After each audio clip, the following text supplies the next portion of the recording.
మర్చిపోయినా నీ పేరు బాలమణి కదా అంటే ఓ అవును నాకు ఇప్పుడు గుర్తొచ్చింది అని అనుకునేవాట. ఎందుకు ఈ మాట చెప్తున్నా అంటే మనము ఆడవాళ్ళము పొద్దునుండి సాయంత్రం వరకు భర్త కోసం, పిల్లల కోసం, పక్కింటోళ్ళ కోసం, అత్త నాన్న కోసం, అందరి కోసం పని చేస్తాం. కానీ మన కోసం మనం ఏం పని చేస్తాం? మనకు అసలు యాది కూడా ఉండదు. చాలా మంది ఆడవాళ్ళు ఏం చేస్తారంటే నిజంగా జ్వరం వచ్చినా కూడా క్రోసి వేసుకుంటే మళ్ళీ పని చేసుకుంటారు ఉంటారు ఇంటికి. కానీ ఎవరు కూడా అదే డాక్టర్ హాస్పిటల్కి వెళ్ళమంటారు. అదే కొడుక్కో, భర్తకో, బిడ్డకో జ్వరం వస్తే ఊరుకుంటాం మనం. తప్పకుండా మళ్ళీ హాస్పిటల్ తీసుకుపోయా ఊరుకోం. అంటే మనందరం కూడా ఒకసారి ఆలోచన చేసుకోవాలి. అందరికీ పని వచ్చే క్రమంలో మన గురించి మనమే మర్చిపోతున్నాం, మన పేరే మనం మర్చిపోతున్నాం. కానీ దయచేసి చైతన్యం తెచ్చుకోవాలి. ఇక మస్తు అయిపోయింది, మస్తు సేవ చేసినాం, సేవ చేస్తూనే ఉన్నాం. కానీ మన గురించి మనం కూడా ఆలోచించుకోవాల్సినటువంటి అవసరం ఉంది. మహిళా దినోత్సవం వచ్చినప్పుడన్నా అసలు మహిళా దినోత్సవం ఎందుకు జరుగుతుంది, దేనికోసం మహిళా దినోత్సవం చేస్తున్నాం ఆలోచించుకోవాల్సినటువంటి అవసరం ఉంది. ఇంకా నయం మన నాన్నమ్మల కాలం కావచ్చు ఇప్పటికీ చాలా మారింది. ఇప్పుడైతే ఆడపిల్లలు బయటికి పంపుతున్నాం, చదివిపిస్తున్నాం, ఉద్యోగం ఉండాలి నా బిడ్డకు అని చెప్పి ఆలోచన చేస్తున్నాం. నా బిడ్డకు 2 రూపాయలు రావాలి, 2 రూపాయలు సంపాదించాలని ఆలోచన చేస్తున్నాం. కానీ అంతకుముందు అట్లా లేకుండే, మీకు కూడా తెలుసు ఆ విషయం. అంతకుముందు ఆడవాళ్ళంటే ఏంటి, ఏంలో పిల్లల్ని కనాలి, అంతే, ఇంట్లో ఉండాలి, భర్త సేవ చేయాలి. కానీ ఇప్పుడు మెల్లమెల్ల మారుతుంది. కానీ ఆ మారుతున్న కాలాన్ని బట్టి మనం కూడా ఇంకొంచెం మారాలి. ఆ మారే క్రమంలో మా ఆడబిడ్డలందరికీ ఒక 2-3 విషయాలు చెప్తాను. మగవాళ్ళందరూ ఏం చేస్తారంటే, అమ్మలు ఏమనుకోవద్దు, ఏం చేస్తారంటే కొన్ని సామెతలు పుట్టిస్తారు అన్నట్టు. ఏమంటారు, 3 కొప్పులు ఒక దగ్గర నిలబడే అంటారు. మరి ఈడ చూడు ఎన్ని కొప్పులు ఉన్నాయో, అవునా కదా? అంటే ఇట్లాంటివన్నీ బట్టి మనం నిలబడతారు అన్నట్టు. 3 కొప్పులు ఒక దగ్గర నిలబడంటే ఎందుకు నిలబడాయి? మనం ఇలా సంఘాలు పెట్టుకుంటలేమా, గ్రూపులు పెట్టుకుంటలేమా, పని చేసుకుంటలేమా, భర్తతో సమానంగా కలిసి సంపాదించలేమా? ఏం తక్కువ వస్తున్నాం మనం?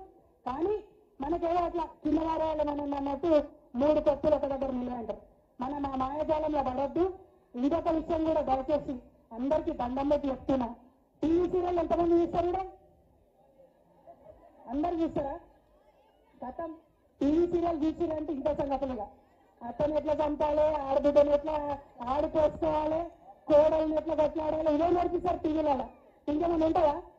ఒక టీవీ సీరియల్ అట ఎంత దారుణం తెలుసా? ఒక మనిషి 3 సార్లు పని చేసుకుంటాడట. అయినా అయినా సీరియల్ హీరో నటిగా నేను ఏం చేయాలి?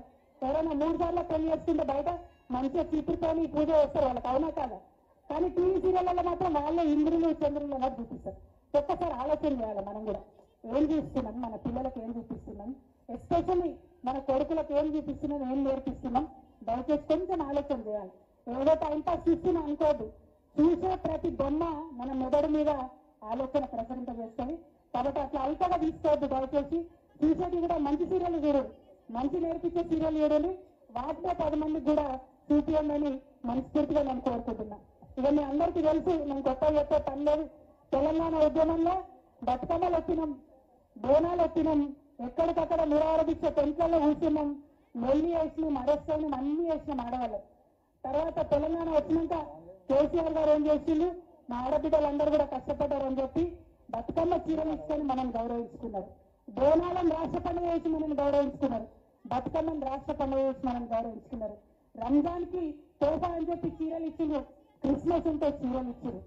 ఇప్పుడు మన కర్మగాలి 10 ఏళ్ళు అయినాక ఇక కాంగ్రెస్ ప్రభుత్వం వచ్చింది. ఉందా బతుకమ్మ చీర? గుల్లైపోయిందా దాయత్? క్రిస్మస్ తోఫా, రంజాన్ తోఫా అన్ని మాయం. అంతేకాదు, అంతకుముందు నిజంగా మీరు ఆలోచించాలి, ఒక కూలీ తల్లి నెలకు 1000 రూపాయలు కడుపుతోనే ఉంటే కేసీఆర్ గారు ఇచ్చేది. ఎందుకంటే వాళ్ళు ఆ టైంలో బయటకు పోయి పనిచేయలేరు, వాళ్ళు బాగుండాలని చెప్పి ఇచ్చేది. ఈ ప్రభుత్వం వచ్చినాక ఇస్తుందా? కంప్లీట్ గా బంద్ అవుతుంది. కేసీఆర్ కిట్ అని ఇచ్చినాం మనం అప్పుడు. అంతకుముందు ఆశా వర్కర్లకు, అంగన్వాడీలకు అందరినీ కూడా ట్రైనింగ్ ఇచ్చి ఎక్కడన్నా ఆడబిడ్డలు గర్భవతులు ఉంటే వాళ్ళకి చూపించండి అని చెప్పినాం. తీసుకుపోయి హాస్పిటల్లో చూపించి డెలివరీ చేసి ఇంటికాడ తీసుకుపోయినాం. అమ్మ ఒడి అనే కార్యక్రమం పెడితే అమెరికాలో కూడా లేదు అసలు ప్రోగ్రామ్. డెలివరీ అయితే మళ్ళీ ఇంటి దాకా దించిపోయే ప్రోగ్రామ్ కేవలం తెలంగాణలో ఉందని గర్వంగా చెప్పుకున్నాం మనం అందరికి. కానీ ఇవాళ ఉందా ఆ ప్రోగ్రామ్? జరుగుతుందా ఆ కార్యక్రమం? మీరు ఒక్కసారి ఆలోచన చేయాలి. అదేవిధంగా మనకి కాంగ్రెస్ ప్రభుత్వం చాలా మాటలు చెప్పింది. 2500 రూపాయలు ఇస్తామన్నారు అందరికి. వచ్చినాయా?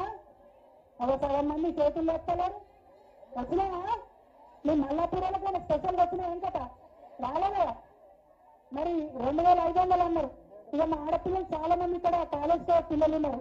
స్కూటీలు వచ్చినా ఎవరికైనా స్కూటీలు వచ్చినా ఇక ఆడపిల్లలకు స్కూటీలు ఇస్తాము, 2500 ఇస్తాము, 2000 పెన్షన్ వచ్చేళ్ళకు 4000 ఇస్తామన్నారు. వచ్చినాయో ఎవరికన్నా 4000 ఏం రాలే. మరి అడుగుదామా వద్దా? అడుగుదామా వద్దా? ఇప్పుడు నేను ఏమంటున్నా అంటే ఈ సర్కార్ వచ్చి సంవత్సరం దాటింది. మనం కూడా టైం ఇచ్చినాం. క్రాంతి సంవత్సరం కానీ సంవత్సరం మీద 3 నెలలు కానీ టైం ఇచ్చినాం. అయిపోయింది. ఇక ఇప్పుడు అడగాలనా వద్దా? ఎందుకంటే పోయిన సంవత్సరంలో 15 నెలలలో మనకు షాదీ ముబారక్ కార్యక్రమాల్లో జరిగిన పెళ్లిళ్ళు చేసుకున్నాం. కానీ పోయిన సంవత్సరంలో పెళ్ళైన వాళ్ళందరూ ఏమనుకున్నారు? కేసీఆర్ సార్ అయితే ఎట్లా ₹1,00,000 ఇస్తుండే, ఈ కాంగ్రెస్ సర్కార్ వస్తే తులం బంగారం కూడా వస్తుంది అనుకున్నాం. కానీ ఏదో అంటారు కదా, అక్క అంటుంది ఉన్నది పోయింది అన్ని పోయినాయని. అంతేనాక ఏదో వారికి ఆశపడితే ఏదో అయినట్టు ఆయన అన్ని కూడా పోయే పరిస్థితి వచ్చింది. మరి ఆ తులం బంగారం కోసం కూడా అడుగుదామా కదా? అడగాల్సిందేనా?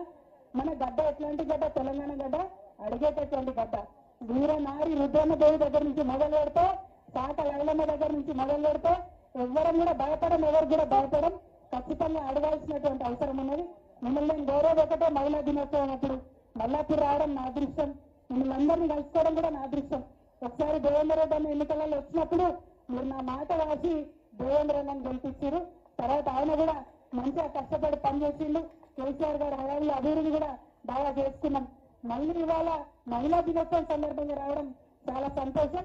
ఇటువంటి కార్యక్రమాలే మళ్ళీ ఇంకా చేసుకుందాం, కలుద్దాం, వీలైతే బతుకమ్మ కూడా కలుద్దామని చెప్పి మీ అందరికి తెలియజేస్తూ, మరి అలా అనాలి సీనన్న మా ఆడబిడ్డలందరికీ కాంగ్రెస్ వాళ్ళు చీరలు ఇస్తలేరు, నేనైతే మహిళా దినోత్సవానికి చీరలు ఇస్తా అని చెప్పి ఆయన పెద్ద మనసుతోని మనకు ఒక అన్నలాగా ఒక మేనమామలాగా మరి చిన్న చీర కట్నం తీసుకొచ్చిన అని చెప్తున్నాడు.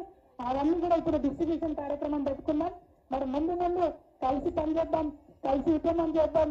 మన గురించి మనం మర్చిపోకుండా మన అస్తిత్వాన్ని కాపాడుకుంటూనే వేరే వాళ్ళ కోసం ఆలోచన చేయాలని చెప్పి మీ అందరినీ కూడా కోరుకుంటూ మీ దగ్గర నేను సెలవు తీసుకుంటున్నా. Thank you. జై తెలంగాణ, జై తెలంగాణ. మహిళల ఐక్యత, మహిళల ఐక్యత.